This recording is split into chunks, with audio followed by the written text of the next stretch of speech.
Forgive us our trespasses, as we forgive those who trespass against us. Now that's a terrible thing.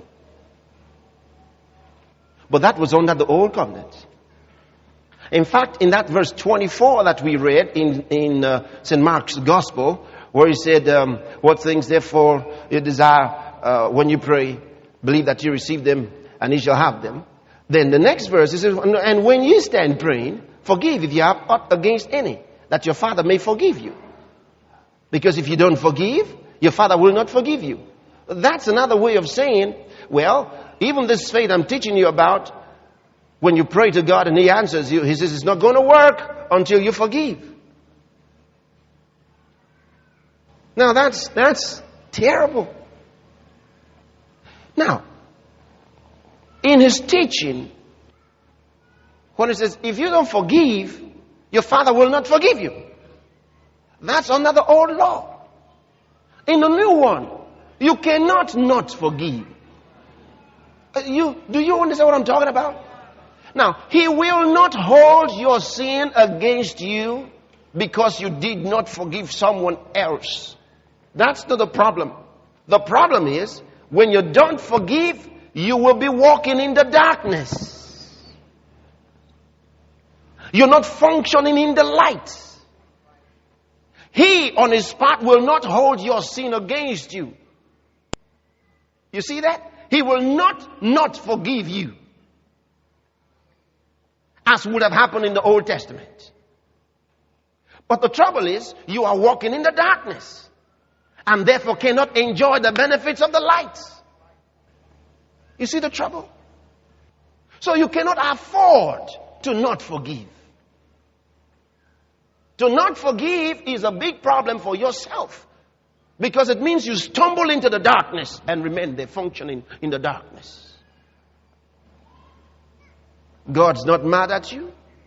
He don't have any problem with you. But you have stumbled into Satan's territory of darkness and walking in there.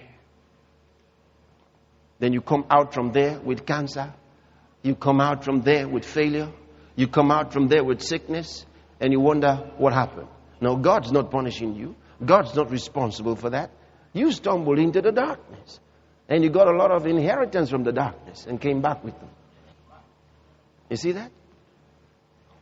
So you're holding something against your mother-in-law, your papa-in-law, your sister-in-law, and the outlaw, then you got a problem.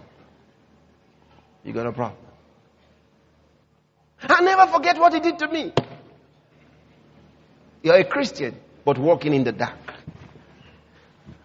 And if you look at your life, you'll find that for a long time now, since you've been having this bitterness in you, you have been like, have you ever seen somebody struggling in the water, trying not to sink? That's what you're doing in life. That's what you're doing in life. Terrible thing. Hallelujah. Hallelujah. But then he says, a new commandment I give unto you, not to the Jews. What is that commandment? That you love one another as I have loved you. That you also love one another. What commandment did the Jews have? Thou shalt love the Lord thy God with all thine heart, with all thy soul, and so on.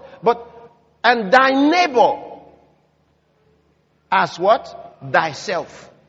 The commandment to the Jews was, love thy neighbor as thyself. What is Jesus' commandment? Look at it.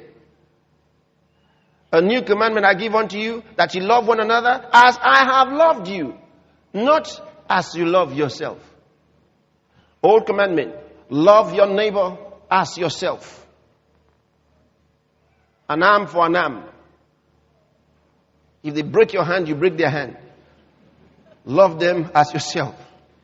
If they kick you, you kick them. Love them as yourself. Inflict the pain on them as they inflict on you, so they will know how you feel. I just want you to know how I feel too. Push. So that is what Old Testament. In the new one, Jesus said, love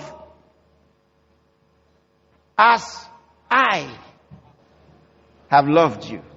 Not by your measurement of love, but by my measurement of love. See the difference?